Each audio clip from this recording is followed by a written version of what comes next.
Très chers téléspectateurs, bien-aimés dans le Seigneur, bienvenue dans ce énième numéro de 2 Timothée 3,16. 2 Timothée 3,16, une émission de réflexion, une émission des enfants de Dieu, où nous scrutons les Écritures pour chercher la vérité qui va nous mener à la vie éternelle. Nous allons commencer par la prière.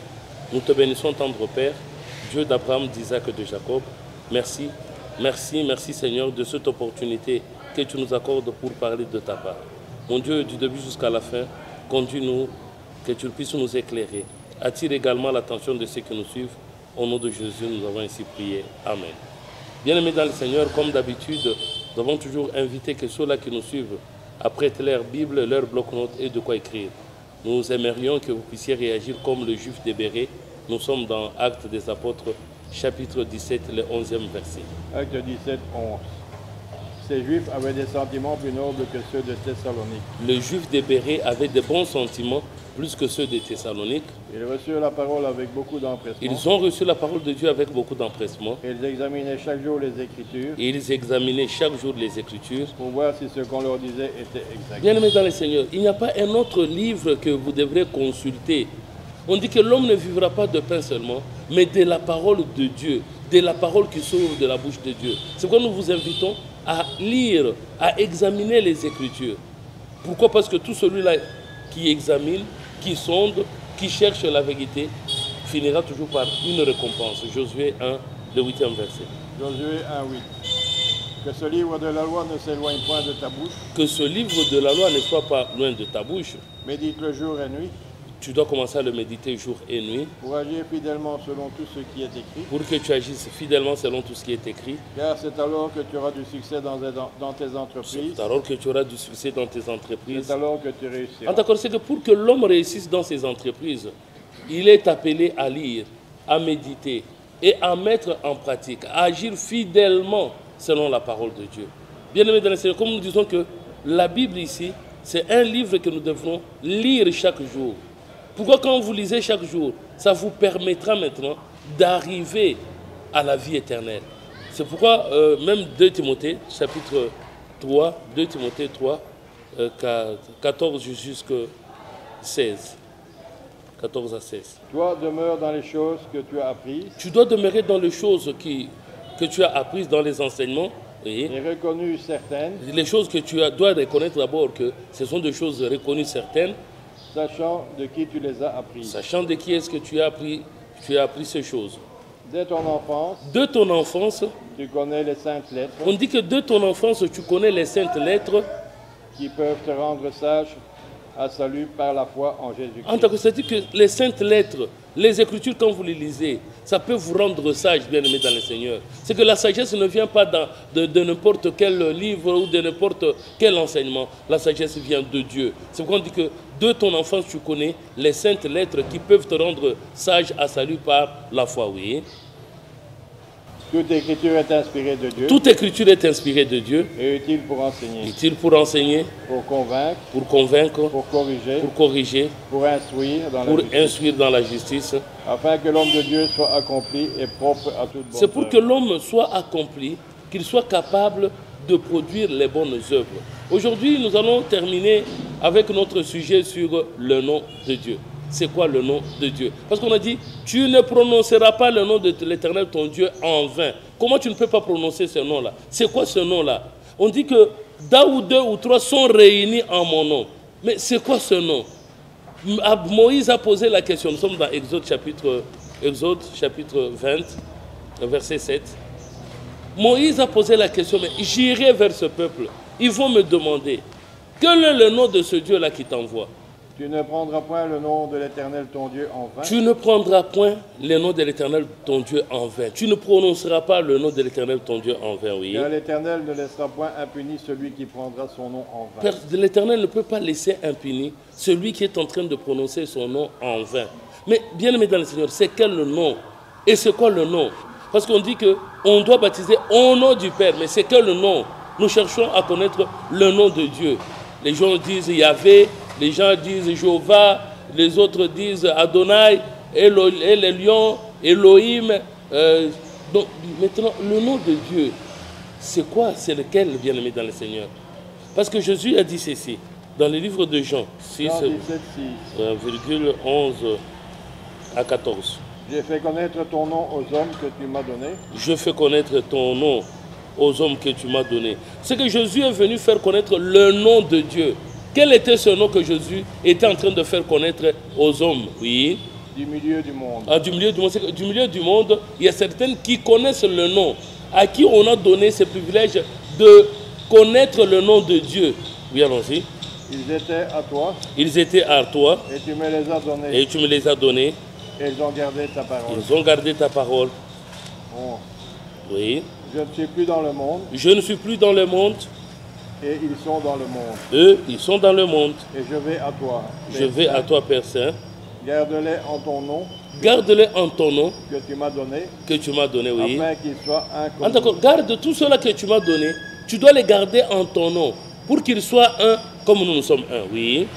Lorsque j'étais avec eux dans le monde, Lorsque j'étais avec eux dans le monde, je les gardais en ton nom. je les gardais en ton nom. Je les gardais dans ton nom, bien aimé dans le Seigneur. On dit que je fais connaître au peuple ton nom.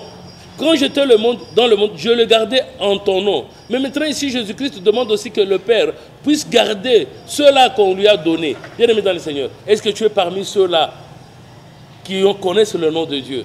Comment connaître le nom de Dieu? Parce qu'il y a ceux-là qui ne font que parler de Baal, qui ont le Baal dans leur bouche. Ils ont Baal Power, ils ont que le nom de Baal dans leur bouche. Mais c'est quoi le nom de Dieu? Parce qu'on dit, je fais connaître ton nom aux hommes que tu m'as donnés.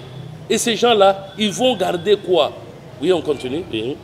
J'ai gardé ceux que tu m'as donnés, et aucun d'eux ne s'est perdu. J'ai gardé tout ce que tu m'as donné, aucun ne s'est perdu. Sinon le fils de perdition, Selon le fils de la perdition, oui. afin que l'écriture soit accomplie. C'est pour que l'écriture soit accomplie. Et maintenant je vais à toi, Je vais à toi, Père. et je te dis ces choses dans le monde, Oui. afin qu'il y ait en eux ma joie parfaite. Ah, d'accord. C'est-à-dire que Jésus, dans la prière sacerdotale, il montre qu'il était venu faire connaître le nom. Mais quel était ce nom? Nous allons prendre Ésaïe chapitre 43.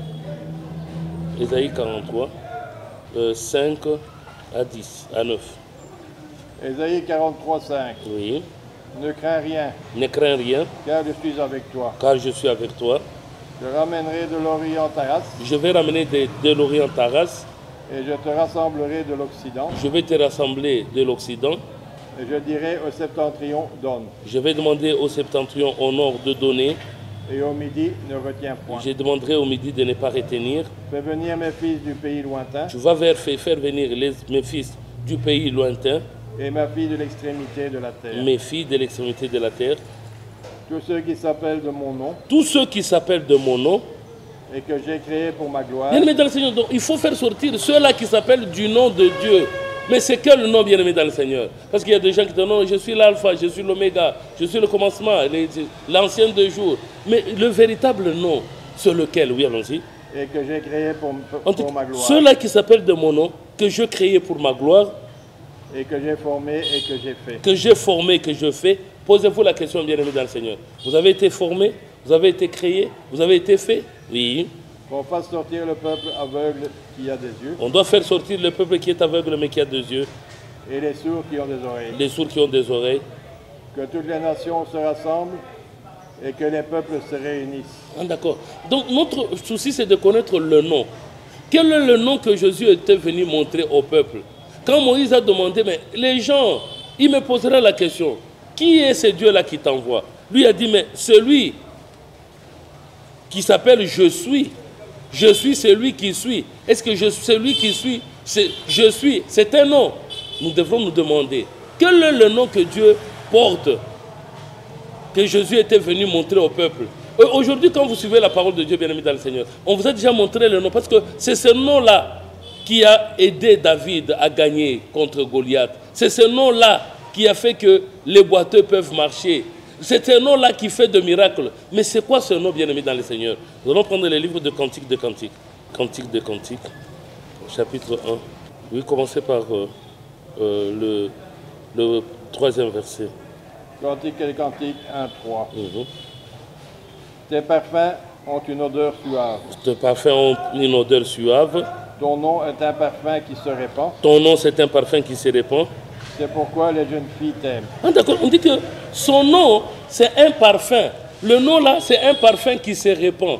Nous sommes en train de chercher que le Saint-Nom bien-aimé dans le Seigneur. Parce qu'on a dit que là où deux ou trois se réunissent en son nom, il est au milieu d'eux. Bon, maintenant posons-nous la question. C'est quand on parle de Jésus? C'est quand on parle d'Adonai? C'est quoi le nom bien-aimé dans le Seigneur? Parce qu'on nous a dit que pour que l'homme prononce ce nom-là, il doit avoir des lèvres impures. On ne peut pas prononcer le nom en vain. On ne peut pas prononcer le nom avec des lèvres mensongères. Non. Sophonie 3, 9 à 15. Oui. Sophonie 3, 9. Ok. Alors je donnerai au peuple des lèvres pures. Je vais donner au peuple des lèvres pures.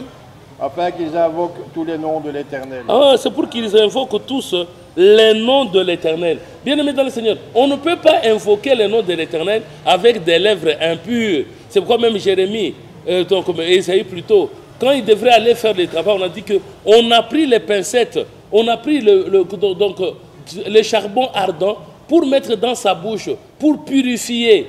Oui, allons-y. On dit... Pour le servir d'un commun accord. En tant que ça dit que on doit le servir d'un commun accord. Pour le servir bien aimé dans le Seigneur, il faut avoir les lèvres pures. Pour confesser maintenant son nom, pour commencer à invoquer son nom. Oui, allons-y. Au-delà des fleuves de l'Éthiopie. Au-delà des fleuves de l'Éthiopie. Mes adorateurs. Mes dispersés. M'apporteront des offrandes. Vont m'apporter des offrandes. En ce jour-là, tu n'auras plus à rougir de toutes tes actions. À ce moment-là, tu ne vas plus rougir de toutes tes actions. Par lesquelles tu as péché contre moi. Par lesquelles tu avais commis le péché. C'est alors que j'ôterai du milieu de toi ceux qui triomphaient avec arrogance. Je vais enlever tous ceux-là qui triomphaient avec arrogance. Et que tu ne t'enorgueilleras plus. Oui. Plus sur ma montagne sainte. Ah, tu n'auras plus de l'orgueil sur ma montagne sainte. Je laisserai au milieu de toi un peuple humble et petit. Je vais laisser au milieu de toi un peuple humble et petit. Qui trouvera son refuge dans le nom de l'Éternel. Qui trouvera son refuge dans le nom de l'Éternel, oui. Le reste d'Israël ne commettront point d'iniquité. On dit le reste, c'est que quand on porte le nom de l'Éternel, quand on a le nom de l'Éternel sur la bouche, on a ce nom dans son cœur, on a déjà des lèvres pures. C'est-à-dire que non, il n'y aura plus d'iniquité, oui, allons-y.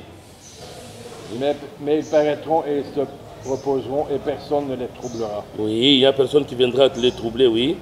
Pousse des cris de joie, fille de Sion. Pousse des cris de joie, fille de Sion. Pousse des cris d'allégresse, Israël. Pousse des cris d'allégresse, Israël.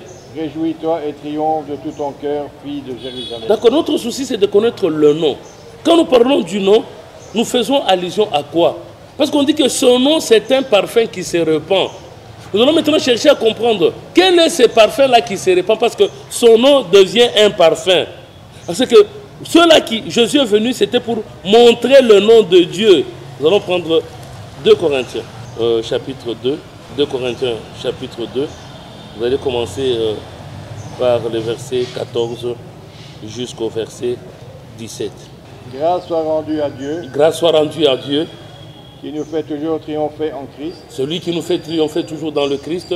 Et qui répand par nous en tout lieu l'odeur de sa connaissance. Ah, d'accord, c'est-à-dire qu'il répand en tout lieu l'odeur de sa connaissance. Ah, d'accord, c'est-à-dire que le nom, c'est un parfum. Or, ce parfum-là, nous l'avons à partir de quoi? De l'odeur. L'odeur de quoi? De la connaissance, oui, allons-y. Nous sommes en effet pour Dieu. Nous sommes en effet pour Dieu. Le parfum de Christ. Nous sommes le parfum de Christ.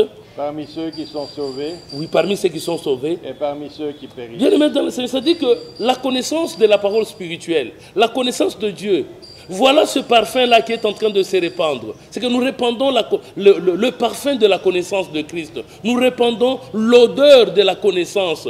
Et nous devenons maintenant cette odeur, bien-aimé dans le Seigneur. C'est-à-dire que nous sommes l'œuvre du nom de Dieu. C'est que le nom de Dieu, il est dans l'enseignement. Le nom de Dieu, il est dans l'évangile. C'est que l'évangile, voilà le nom de Dieu. C'est pourquoi Jésus, il est venu faire connaître le nom. Il est venu faire connaître quoi? La révélation de la parole de Dieu. Il est venu pour répandre quoi? La connaissance. C'est pourquoi même les gens, même le peuple, ce peuple qui connaît maintenant cette parole de l'Esprit, ce peuple-là est gardé dans la parole de l'Esprit. C'est ça le nom de Dieu. Ils sont gardés dans ce travail de Dieu. Ils sont gardés dans le service de Dieu. Oui, on dit. Oui. Aux uns, une odeur de mort. On dit aux uns, ça donne une odeur de mort. Donnant la mort. Donnant la mort, oui. Aux autres, une odeur de vie, donnant la vie. Ah, d'accord, ça dit que nous avons pour certains, cette connaissance quand elle sort, Il y a ceux-là qui doivent mourir, il y a ceux-là qui doivent vivre. C'est que le nom que Jésus était venu montrer au peuple, ce n'est que la parole spirituelle. La parole spirituelle, dès la Genèse jusqu'à l'Apocalypse, c'est ce qui peut sauver l'homme. Parce que Dieu est esprit. Et il voudrait que ceux qui l'adorent en esprit et en vérité. C'est-à-dire la parole de l'esprit. Cette parole qui vient pour sauver l'homme du péché. Cette parole qui vient pour enlever le mal qui est dans l'homme. Ce n'est pas pour donner des richesses, ce n'est pas pour donner des promotions, ni non plus des voyages, ni l'histoire de maternité. La parole est venue pour que l'homme soit sauvé, qu'on ôte le péché qui est dans l'homme. Voilà pourquoi ce qu'on a dit, je fais connaître aux hommes ton nom. Et ils ont gardé ta parole. C'est que la parole de l'esprit, la parole qui est prêchée dans la connaissance de Dieu, la parole qui est prêchée selon la sagesse de Dieu, voilà le nom. Oui, allons-y. Oui. Et qui est suffisant pour ces choses. Oui. Car nous ne falsifions point la parole de Dieu. Nous ne falsifions pas la parole de Dieu. Comme font plusieurs. Comme font plusieurs. Mais c'est avec sincérité. C'est avec sincérité. Mais c'est de la part de Dieu que nous parlons en Christ devant Dieu. C'est-à-dire que le Christ est venu pour nous réconcilier avec son Père. Mais maintenant, c'est que comment nous réconcilier? Il nous réconcilie avec quoi? Parce que quand nous parlons de Dieu, le nom de Dieu, comme il est dit, quand nous prenons Jean 1,1, dit quoi? 4. Jean chapitre 1, 1,4. Alors, celui qui porte le nom, nous allons voir, comme on a dit, ceux qui s'appellent du nom de Dieu, nous allons voir comment est-ce que l'homme doit se comporter, qu'est-ce qu'il est devenu. Au commencement était la parole. Au commencement était la parole. Et la parole était avec Dieu. La parole était avec Dieu. La parole était Dieu. La parole était Dieu. Elle était au commencement avec Dieu. Elle était au commencement avec Dieu. Toutes ces choses ont été faites par elle. Toutes choses ont été faites par elle. Et rien de ce qui a été fait n'a été fait sans elle. Il n'y a rien qui a été fait sans la parole, oui. En elle était la vie. En elle était la vie. Et la vie était la lumière. C'est-à-dire que Dieu, le nom de Dieu, c'est le travail que fait, le fait d'avoir la connaissance spirituelle, le fait d'avoir la révélation de Dieu. Voilà comment est-ce que Jésus est venu faire connaître le nom. Il est venu pour révéler les Écritures, donner le sens aux Écritures. Alors, tous ceux-là qui s'appellent du nom de Dieu, ceux-là qui ont le nom de Dieu, comment on va les reconnaître que celui-ci a le nom de Dieu? On va prendre 1 Jean. 1 Jean chapitre 1. Chapitre 1, commencez par le 5e verset. 1 Jean 1, 25. Oui, c'est un que juste quand même au verset 7. La nouvelle que nous avons apprise de lui. La nouvelle que nous avons apprise de lui, c'est-à-dire que quand nous connaissons le nom, ce nom qui est un parfum qui se répand, c'est que si vous avez le nom de Dieu, vous allez répandre la connaissance de la parole de l'Esprit. Vous allez répandre l'évangile qui est la révélation. Vous allez répandre les choses cachées, les mystères cachés pour que l'homme qui doit avoir cette connaissance, soit qu'il meure, soit qu'il ait la vie. C'est pourquoi on dit que aux uns, c'est pour détruire ce qui est mauvais. Aux autres, c'est pour ranimer maintenant le bien que l'homme doit faire. Oui, allons-y. Et que nous vous annoncions, c'est que Dieu est lumière. Ah, d'accord. C'est pourquoi Jésus, comment Jésus, il disait, je suis la lumière du monde. Je suis venu dans le monde. C'est qu'il disait, je suis la porte. Je suis le berger. C'est pourquoi il a dit, je m'appelle, je suis. Mais maintenant ici, c'est qu'on nous dit que Dieu est lumière. Si Dieu est lumière, qu'est-ce que nous faisons de cette lumière? Oui, allons-y. Et qu'il n'y a point en lui de ténèbres. C'est qu'en Dieu, il n'y a point de ténèbres. Si aujourd'hui tu te dis enfant de Dieu et que tu portes le nom de Dieu, nous devrons voir en toi la lumière. Parce que Dieu est lumière. Oui, allons-y. Si nous disons que nous sommes en communion avec lui. C'est-à-dire que dire que nous sommes en communion avec Dieu, dire que nous sommes gardés en son nom, c'est-à-dire que nous sommes en communion avec lui, nous devrons savoir ce que nous devrons faire, oui. Et que nous marchons dans les ténèbres. On dit si nous disons que nous sommes en communion avec Dieu, vous allez voir beaucoup de gens chanter pour Dieu. Mais ils demeurent dans les ténèbres. Ils ont les ténèbres en eux, bien-aimés dans le Seigneur. Ils n'ont pas la connaissance. Ils ne sont que dans l'ignorance. Ils ne sont que dans les œuvres infructueuses des ténèbres, oui. Nous mentons et nous ne pratiquions pas la vérité. On dit que non. Si nous disons que nous vivons en communion avec Dieu, mais nous sommes dans les ténèbres, nous sommes dans le mensonge, nous sommes dans la haine, nous sommes dans la jalousie. Non, là nous ne connaissons pas son nom. Oui, allons-y. Mais si nous marchons dans la lumière comme il est lui-même. Si nous marchons dans la lumière comme lui-même, il est lumière, oui. Nous sommes mutuellement en communion. Oui. Et le sang de Jésus, son Fils, nous purifie de tout péché. En tant que ça dit que si nous disons que Dieu est lumière, Dieu qui est lumière voudrait maintenant que nous puissions aussi être les enfants de la lumière. Et si nous sommes les enfants de la lumière, produisons alors le fruit de la lumière. Manifestons que nous ressemblons à notre Père. Nous portons le nom de Dieu. Comment est-ce que nous allons manifester que nous portons le nom de Dieu? C'est quand maintenant nous manifestons tout ce qui est lumière. Éphésiens 5. Commencez même par le 8e verset. Éphésiens 5, 8. Oui. Autrefois vous étiez ténèbres. Autrefois vous étiez ténèbres. Et maintenant vous êtes lumière dans le Seigneur. Maintenant que vous êtes lumière dans le Seigneur. Marchez comme des enfants de lumière. En d'accord, c'est-à-dire que l'homme était ténèbres. Comment est-ce que l'homme était ténèbres? C'est parce qu'il n'avait pas la connaissance. C'est parce qu'il était dans l'ignorance et qu'il était ignorant de la parole de Dieu. Maintenant que l'homme cherche maintenant à connaître la lumière, c'est que la lumière, c'est ça la révélation. La lumière, c'est ça la connaissance spirituelle que l'homme doit avoir. Mais si aujourd'hui, tu dis que tu es dans la lumière, mais nous voyons les œuvres infructueuses des ténèbres, comment est-ce que tu peux dire que tu connais le nom de Dieu? C'est qu'on a dit que je donnerai à mon peuple de lèvres pures pour qu'il commence maintenant à invoquer le nom. Lui, il est saint. On doit être aussi saint. Il est parfait. Soyons parfaits dans notre conduite. Oui, allons-y. Car le fruit de la lumière consiste en toutes sortes de bonté. Le fruit de la lumière consiste en toutes sortes de bonté, de justice et de vérité. De justice et de vérité. C'est que notre Père, nous sommes les enfants de la lumière. Si du moins nous comprenons la parole de Dieu selon la connaissance spirituelle.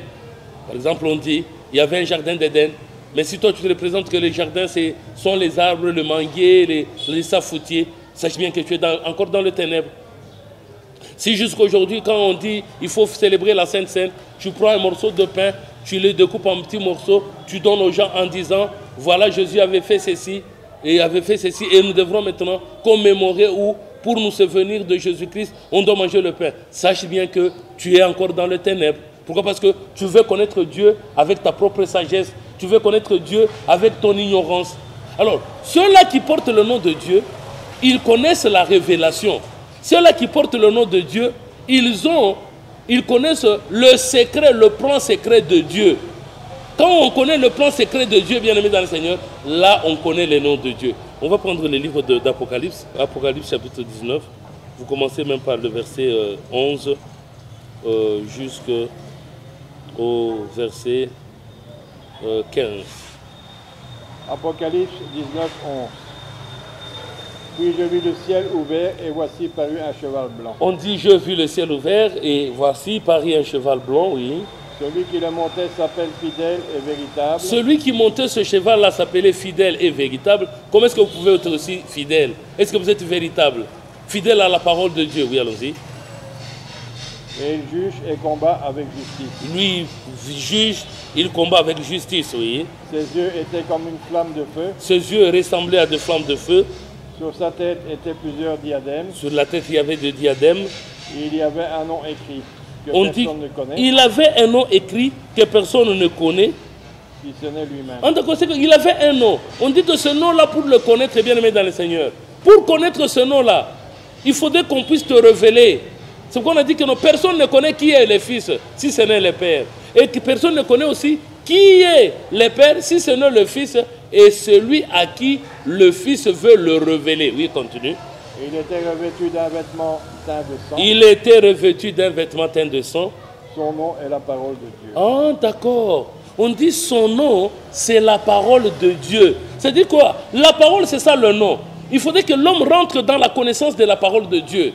Pas la parole d'homme. C'est pourquoi on dit que non, mais en recevant. Nous avons reçu cette parole, pas comme une parole d'homme, mais comme elle est véritablement comme parole de Dieu. Comme nous disons la parole de Dieu, quand on dira par exemple le mariage, l'homme quittera son père et sa mère pour s'attacher à sa femme. Mais aujourd'hui, nous voyons même la femme aussi quitte les parents. Il est écrit, l'homme quittera son père et sa mère et s'attachera à sa femme. On n'a pas ajouté en disant que non, la femme quittera aussi son père et sa mère. Voilà comment est-ce que nous ajoutons. C'est quoi nous avons besoin du nom de Dieu. Oui, on y va, on continue. Les armées qui sont dans le ciel le suivaient sur des chevaux blancs. On dit que les armées qui étaient dans le ciel, le suivaient sur des chevaux blancs, oui. Revêtus d'un fin lin. Ils étaient revêtus de fin lin. Blanc et pur. Blanc et pur. De sa bouche sortait une épée aiguë. On dit que de sa bouche sortait une épée aiguë. Pour frapper les nations. Pour frapper les nations. Et il les pètera avec une verge de fer. Il va les pètre avec une verge de fer. Et il foulera la cuve de vin sur la dent de colère de Dieu. Oui. Il avait sur ses vêtements et sur sa cuisse un nom écrit. On dit sur ses vêtements et sur sa cuisse c'était un nom écrit. Roi des rois. Roi des rois, Seigneur des seigneurs. Donc, nous disons que son nom, le nom, c'est la parole de Dieu. Cette parole qui est révélée. Voilà le nom de Dieu bien-aimé dans le Seigneur. C'est que tu ne peux pas, tu peux être là en train de crier Jésus, Jésus. Tu n'as rien compris, bien-aimé dans le Seigneur. Si toi aussi tu dis aux gens de commencer à crier comme ça, il faudrait que tu aies la connaissance de la parole de Dieu. Le nom de Dieu, c'est quelque chose qu'on doit te révéler. Si on te révèle la Bible de la Genèse jusqu'à l'Apocalypse, là tu connais le nom de Dieu. Là tu seras maintenant un enfant de lumière. Tu seras un enfant de la révélation parce qu'on dit que heureux le peuple qui connaît les sons de la trompette. Parce qu'il y a d'autres qui ne connaissent pas les sons de la trompette. C'est-à-dire que les gens qui ont la révélation. Et la révélation ne va pas venir des brochures ou bien des cassettes. Non, la révélation, la Bible elle-même, telle que nous sommes en train de naviguer dans la Bible, elle-même va s'expliquer. Elle-même va nous donner des définitions. Oui, on continue. Oui. Et se tournant vers les disciples, il leur dit en particulier. Se tournant vers ses disciples, il va leur dire en particulier. Heureux les yeux qui voient ce que vous voyez. Heureux les yeux qui voient ce que vous voyez. Car je vous dis que beaucoup de prophètes et des rois ont désiré voir ce que vous voyez et ne l'ont pas vu. On dit que non, beaucoup de prophètes, beaucoup de rois ont désiré voir ce que vous voyez, mais ne l'ont pas vu. Entendre ce que vous entendez. Entendre ce que vous entendez. Et n'ont pas entendu. Ne l'ont pas entendu. Ah oui. C'est que il faudrait maintenant que bien aimé dans le Seigneur, quand vous lisez les Écritures, vous devrez maintenant avoir quelqu'un qui doit vous accompagner afin de vous donner la révélation. Si par exemple on parle de l'eau, si on te dit que l'eau, pour celui-là qui ne connaît pas le nom de Dieu, il va te dire l'eau c'est H2O. C'est ça l'eau. Jésus a baptisé dans l'eau, nous irons dans la rivière pour être baptisés. Là, il ne connaît pas le nom de Dieu. Celui qui connaît le nom de Dieu, il doit avoir l'enseignement de l'Esprit. Il doit être enseigné par Dieu.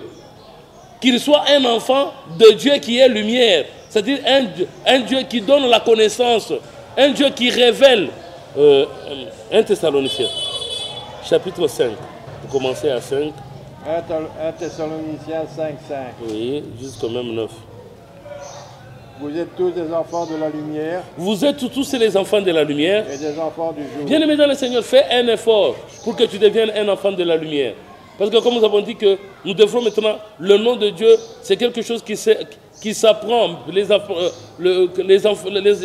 disciples de Jésus qui sont devenus apôtres, ils ont fait environ 3 ans en train d'apprendre le nom de Dieu. Et c'est ce nom-là qui les gardait. C'est ce nom-là qui les aidera maintenant à faire même des prodiges, à aller évangéliser. Pourquoi? Parce qu'ils n'évangélisaient qu'en ce nom-là. C'est ce nom-là qu'ils portaient. Nous n'avons rien à te donner. Ce que nous avons, c'est que nom, le nom-là est là pour la délivrance. Le nom-là est là pour la guérison. Oui, allons-y. Nous ne sommes point de la nuit ni des ténèbres. Nous ne sommes pas de la nuit ni des ténèbres. Ne dormons donc point comme les autres. Ne dormons donc point comme les autres. Mais veillons et soyons sobres. Veillons et soyons sobres. Car ceux qui dorment, dorment la nuit. Ceux qui dorment la nuit. Et ceux qui s'enivrent, s'enivrent la nuit. Bien-aimé dans le Seigneur, nous demandons ce que tu fasses un effort pour être un enfant de la lumière. Un enfant du jour. Si tu deviens un enfant de la lumière et du jour, c'est que tu auras la connaissance. Si on dit par exemple la femme doit porter le voile. C'est quoi le voile? Pas un mouchoir de tête qu'il va mettre sur sa tête, non. Parce que Moïse qui était un homme, il portait le voile.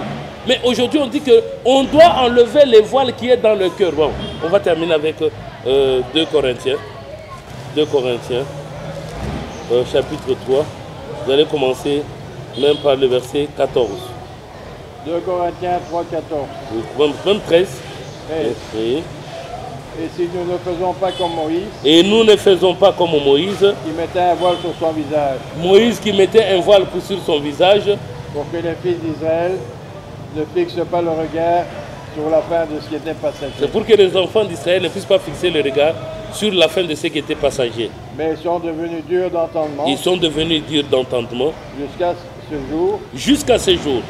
Le même voile demeure quand ils font la lecture de l'Ancien Testament. On dit le même voile demeure quand ils font la lecture de l'Ancien Testament. Et ils ne se lèvent pas. Ils ne se lèvent pas. Parce que c'est en Christ qu'il disparaît. C'est en entrant en Christ que le voile va disparaître, oui. Jusqu'à ce jour, quand on lit Moïse, Jusqu'à ce jour, quand on lit Moïse, un voile est jeté sur leur cœur. le voile il est jeté sur leur cœur. Mais lorsque les cœurs se convertissent au Seigneur, Lorsque le cœur se convertit au Seigneur, le voile est ôté. le voile est enlevé. Or, le Seigneur, c'est l'Esprit. Le Seigneur, c'est l'Esprit. Et là où est l'Esprit du Seigneur, Là où est l'Esprit du Seigneur, là est la liberté. bien-aimés dans le Seigneur, ça dit que le Seigneur, nous le découvrons à travers l'Esprit. On doit nous montrer l'Esprit, c'est pourquoi Jésus a dit, les paroles que je vous ai dites sont Esprit et vie. C'est-à-dire, quand nous suivons l'enseignement de l'Esprit, de la Genèse jusqu'à l'Apocalypse, si on a dit les enfants d'Israël ont quitté l'Égypte pour la terre promise, nous devrons comprendre spirituellement ce que cela signifie. Si on a appelé Abraham de quitter sa patrie, la maison de son père, pour une autre destination, nous devrons comprendre ça selon la pensée de Dieu, selon la sagesse de Dieu. C'est-à-dire que le nom de Dieu a pour mission de sauver l'homme. Le nom de Dieu, c'est cette parole révélée, cette parole qui est donnée dans la connaissance de Dieu. Voilà pourquoi on dit, ton nom c'est un parfum qui se répand. C'est que le nom c'est ça, la connaissance de l'évangile, la connaissance de la bonne nouvelle, qui vient pour sauver l'homme du péché, enlever l'ignorance, enlever le mal qui est dans l'homme, enlever les fausses doctrines. Voilà, bien-aimés dans le Seigneur, nous étions en train de parler du nom de Dieu qui n'est que la parole spirituelle, la parole révélée. Si on veut révéler cette parole de la Genèse jusqu'à l'Apocalypse et que tu mettais ça en pratique, tu vas porter le nom de Dieu et c'est ce qui va te protéger. Nous sommes de l'Église universelle de Jésus-Christ, la station francophone, 2 Timothée 3,7. L'émission vous a été présentée par l'apôtre Patrick Ngoudia, assisté de l'évangéliste Jean-Baptiste Desgreffes. Chaque lundi à 17h, nous suivons la formation des serviteurs de Dieu. Le mercredi à 16h, c'est la réunion de maman. Le samedi à 14h30, nous suivons le chemin, la vérité et la vie. Le dimanche, c'est les cultes populaires. Nous sommes sur l'avenue de la Presse numéro 10 au quartier Founa 2, non loin du croisement des avenues Bokassa et Founa. Nous allons remercier le Seigneur qui a commencé avec nous et qui termine avec nous. Nous bénissons ton Saint-Nom, Dieu d'Abraham, d'Isaac et de Jacob. Merci Père éternel de cette opportunité que tu nous as accordée.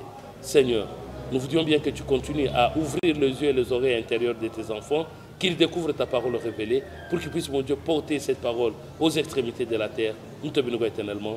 Au nom de Christ Jésus, nous avons ainsi prié. Amen. Bonne suite de programme sur CCT, sur Congo.